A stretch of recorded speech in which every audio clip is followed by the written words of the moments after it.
Pandas data frame, get first row of each group. I have a pandas data frame like following.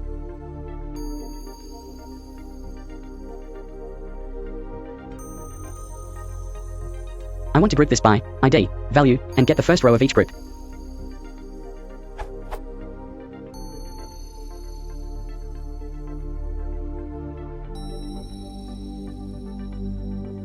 Expected outcome.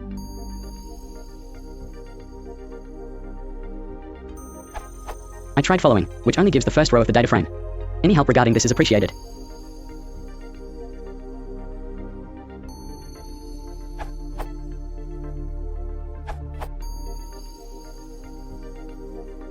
If you need ID as column.